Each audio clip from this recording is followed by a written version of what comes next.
So Taurus, your week beginning the 17th of November has a little bit of a dichotomy. On one hand, there is the potential for collaboration, a lot of it, but also there is the potential for confrontation. It really depends on your unique circumstances. Relationships are definitely to the fore, but as you go into this week, a stunning alliance between Jupiter, the planet of hope, Sun in the part of your chart to do with connections, and Saturn in the part of your chart to do with your long-term plan. If you are talking to someone where the lines of communication are crystal clear, you feel content with what's being agreed, you could take a giant step forwards. But if the converse is true, as Mercury makes its way back into your opposite sign on Wednesday, forges an opposition to Uranus in your sign, even if you're someone who would prefer not to have an outright conflict, I feel you're being pushed as the new moon occurs on Thursday to find your voice. It's really important. So as much as you may want to maintain the equilibrium, which is an understandable thing to get from a seventh house new moon, I think Uranus is just asking you all the lessons that Uranus has been teaching you over the last 7 years to be at times more outspoken if you need to.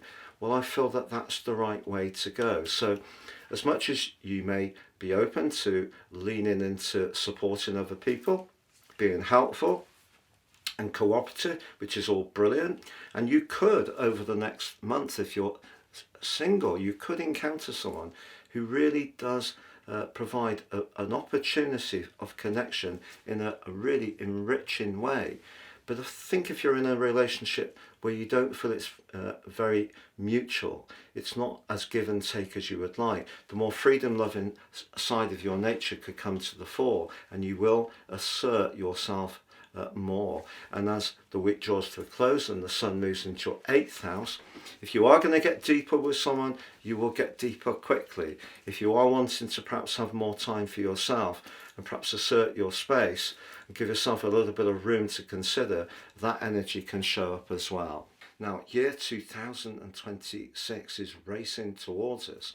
If you'd like to discover what the year holds for you in terms of your unique personal astrology, you can order your forecast now, get the rest of this year 3, but also get my life roadmap report, which helps you to understand the patterns that are played out in your life so far, and a deeper awareness of those and of the upcoming influences can help you to manage the months ahead as effectively as possible. There's also 30% off, and you'll get a free gift of your general love Chinese and Indian written forecasts for each of the 12 zodiac signs for the next year. Please see the link below for more.